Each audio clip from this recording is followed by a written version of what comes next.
fois que les semis sont complètement développés, ils doivent être plantés dans le champ. Il est important d'optimiser cette étape afin de réduire la perte de.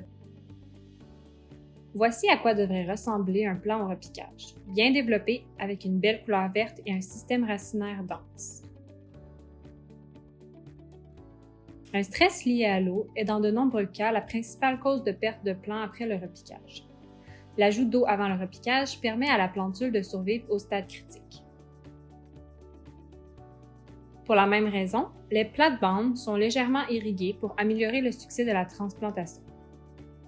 Cependant, assurez-vous qu'elles ne sont pas détrempées, car cela pourrait entraver la transplantation et risquerait de compacter le sol en marchant dessus. Faites attention lors du transport des semis au champ.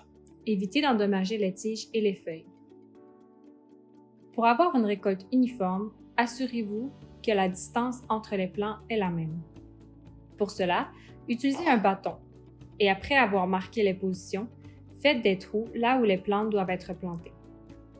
À ce stade, des amendements tels que de l'engrais ou du fumier ou de la chaux peuvent également être ajoutés. Lorsque vous utilisez des plateaux ou d'autres contenants, tirez doucement sur le plant.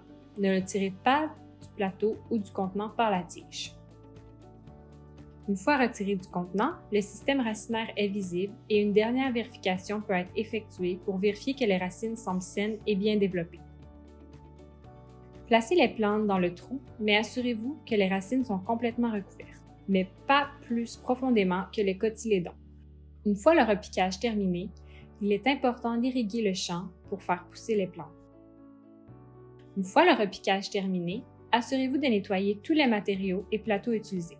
Dans certains cas, ils peuvent être aussi réutilisés, mais dans le cas contraire, éliminez-les de façon appropriée. Les plateaux qui peuvent être réutilisés doivent être d'abord nettoyés. Les brosses pour enlever la saleté et les rincer à l'eau. Après cela, désinfectez-les. Par exemple, le chlore est conseillé pour éviter tout problème de parasites et de maladies lors du prochain cycle de semis.